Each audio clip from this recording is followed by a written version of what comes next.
keď sme hodnotili, viete, keď sme hodnotili v Prahe tie príspevky, tie súťažné fotoknihy, tak ja som bol taký trošku rozpoltený, že ako to posudzovať, či posudzovať tú tiež peknú stránku, že niekto chce mať fotoknihu ako spomienku na rodinu.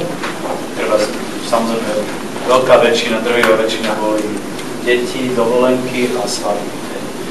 Čo je pochopiteľné. Alebo posudzovať to z hľadiska, tak jak fotograf posudzuje, čiže z hľadiska kompozície a profesionality fotografie a zostavenie to.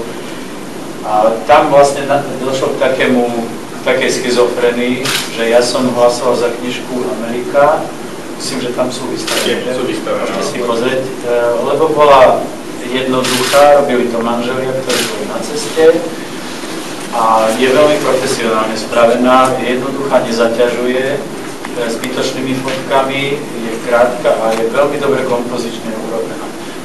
Ja myslím, že je to manželský pár, kde každý fotí. A chceli to mať na pamäť. Ale samozrejme potom po finále, tak myslím, že lepšie bude, prepáčte, keby ste to nechali kolovať medzi ľuďmi, je to už poznáme.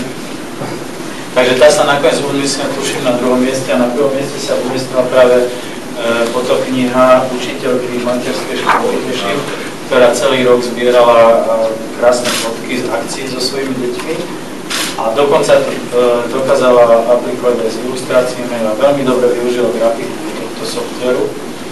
Takže to bola tá druhá poloha. Takže ja som špeciálne rád, že v tejto súťaži Československá fotokniha bude aj tá kategória, kde sa bude môcť posudzovať inak. Samozrejme, že je diskutabilné, že kto je a nie je profesionál, ale určite to budú fotografie ľudí, ktorí majú ambíciu fotiť nie rodinné fotky, ale proste to vidieť tak, jak to vidí fotograf.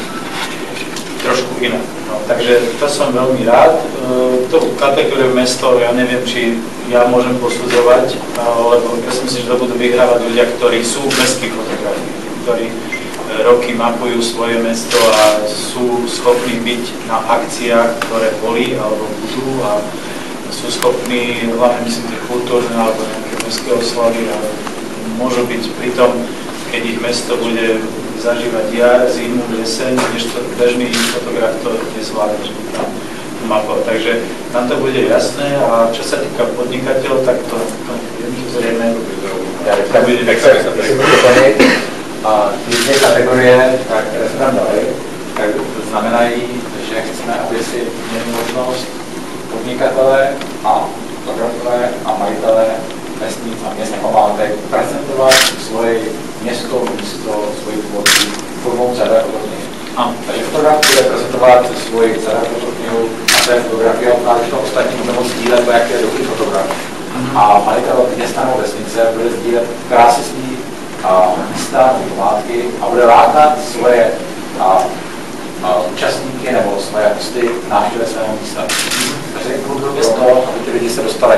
A ta podnikatelská CD fotokniha je proto, aby jsme umožnili malým podnikatelům si vyzkoušet CD fotoknihu a získali bezplatnou reklamu v celé soutěže.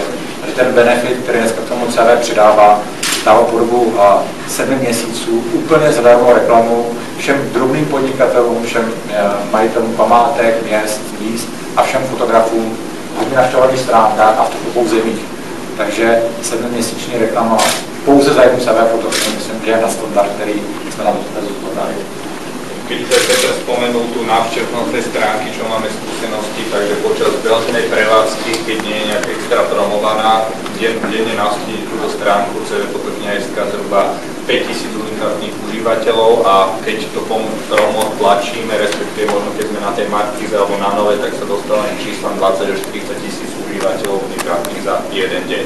Takže aj tie čísla hovoria skutočne za všetko, že je to zaujímavý produkt, ľudí táto téma zaujala, je to niečo nové, čiže s tou fotografiou sa viem hrať, posunúť troška ďalej, ako len mám niekde, keď sme hovorili ešte, keď som bol časov škoda, že škatuli od toho báno, mám tie fotky hodené, ako väčšina možno aj z nás. Ja by som len chcel, jak to ja vidím ako fotograf, ktorý sa tým neživí, ale snažím sa robiť relatívne profesionálnu robotu. Som zaskočení, ako všetci okrem CV firmy, že toľko ľudí si nakúpilo foťaky.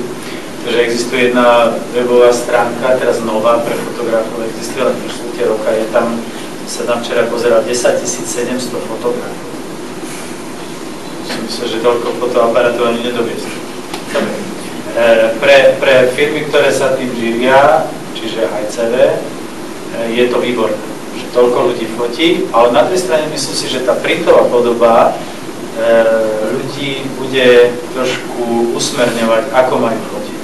Ja si myslím, že to je veľmi dobré, pretože vidieť svoje fotky takto, akože v podstate kvázi publikované, aj keď dajme tomu len v pár kusoch, ale to vyvoláva človeku určitú spätnú väzbu, nejakú tú zodpovednosť, že aha, tuto som urobil chybu, dajme tomu to vytiahnem po pol roku, že toto som mal robiť inak. Takže ja napríklad tento pocit zažívam, keď mi vidie v časopise nejaká fotka, a teraz som si robil poriadok. Pracovní, ja som tam narazil na staršie publikácie, čo mi vychádzali fotky a keby sa dalo, tak už tú fotku vyrežem a už sa to nedá. Takže ja si myslím, že dnes sa fotí rýchlo a zbesilo a že toto pomôže ľuďom vidieť svoje fotky asi tak, ako keď bežný človek sám vidí seba na videozázname z hrozby. Takže je to svojím spôsobom veľmi prínosné pre to videnie fotky amatérskeho fotografa, pretože doteraz žiaden amatérsky fotograf až na pár nejakých novým časopisom nemal možnosť kde publikovať. Takže takto bude publikovať aspoň pre svoju rodinu, alebo pre svojich známych, alebo do súťaže. A uvidia tam samozrejme jeho fotky, to je druhý dobrý prínos, jeho fotky uvidia iní a budú ich hodnotiť. Takže tam tá spätná väzba je výborná, takže hovorím, v dobe, kedy sú už cenovo prístupné fotoaparáty takmer každému a fotí sa rýchlo a zbesilo, takže toto bude veľmi prínosné, aby ľudia začali rozmýšľať o svojich fotkách, pretože možno nestačí stlačať spúšťale, čo by mal fotiť.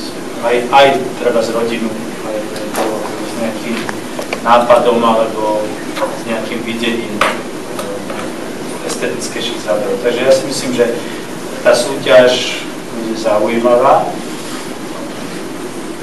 Prináša vždycky ako prekvapenia aj sklamania, ale to je tým, že keď veľa ľudí súťaží, tak to máte ako superstar, že 99% je úsmevných a potom prídu ľudia, ktorí vám padne sánka, že to úžasne spievajú. Tak myslím si, že to je podobné. Ale dôležité je, že tam tá fotokniha je nový taký fenomén, myslím, že prvo poživenie, presne tie fotky prezentovať.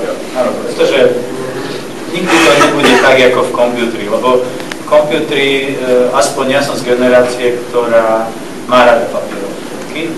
A myslím si, že táto fotokniha zase spätne vypestuje u ľudí vzťah k tlačenej fotke, pretože keď idete na Veľkú noc na návštevu k babičke, tak jej asi nemôžete poslať PDF-ku fotoknihu, ale jej darujete, dajme tomu, deti a vnúčata a tá babička bude z toho šťastná, lebo má to pokope a má čo ukazovať v samom slove svojim kamarátkam.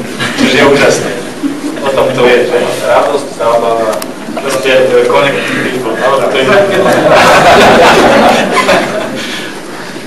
možno aj k tým číslam ešte by som spomenul, teda minulý ročník bol takmer 2300 prihlásených súťažných CV fotokníh. My sme si na tento rok dali spoločne s kolegami z Českej republiky cieľ. Boli by sme radi, aby sme dosiahli také magické číslo 10 000 súťažných CV fotokníh. Takže